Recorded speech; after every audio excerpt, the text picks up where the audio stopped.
Influencer Indah Gunawan alias Indah Ji lagi jadi sorotan nih.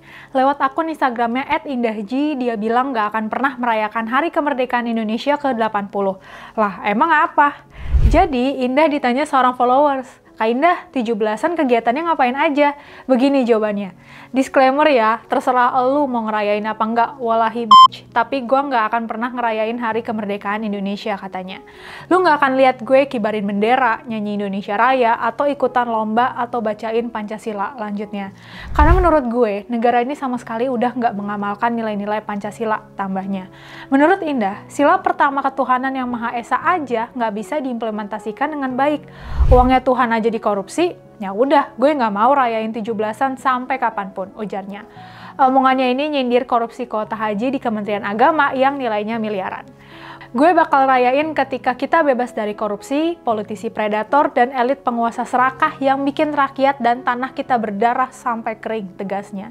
Menurut Indah, ada beberapa alasan kenapa Indonesia belum merdeka. Pertama, soal pendidikan. Dia menilai kurikulum belum reformis dan masyarakat sengaja dibikin gak kompeten. Para pejabat juga dianggap lebih mementingkan gaji daripada meningkatkan kualitas pendidikan. Hal ini nyambung sama isu gaji DPR yang naik ratusan juta, sementara gaji guru belum naik. Ditambah Mahkamah Konstitusi yang menolak uji materi soal pendidikan gratis sampai kuliah. Kedua, soal transportasi umum yang masih jauh dari layak. "Gue akan rayain kalau kita punya transportasi umum nasional yang layak dan efisien," katanya. "Karena nggak ada yang lebih merdeka daripada sia-siain 8-10 tahun hidup gue di kemacetan," ujarnya. Ketiga, soal layanan kesehatan yang belum bisa diakses semua masyarakat. Indah menuntut layanan kesehatan gratis, pajak yang benar-benar kembali ke rakyat, dan UMKM yang nggak dicekek birokrasi dan pungli. "Gue bakal rayain kalau UMKM berkembang tanpa bobot birokrasi dari penyuapan." Dia juga menolak kalau kebijakan negara terus dipengaruhi bias agama, bukan logika dan keadilan. Pernyataan Indah ini pun langsung memantik perdebatan publik. Di satu sisi, apa yang dia suarakan mewakili keresahan banyak orang.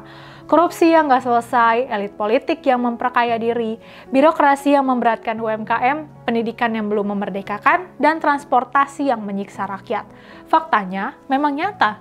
Indeks Persepsi Korupsi 2024 menempatkan Indonesia di peringkat 99 dunia. Pendidikan gratis hanya dijamin sampai level dasar. Jakarta pun masih jadi salah satu kota termacet di dunia. Kritik ini menunjukkan bahwa kemerdekaan yang dirayakan setiap 17 Agustus belum sepenuhnya terasa dalam hidup rakyat.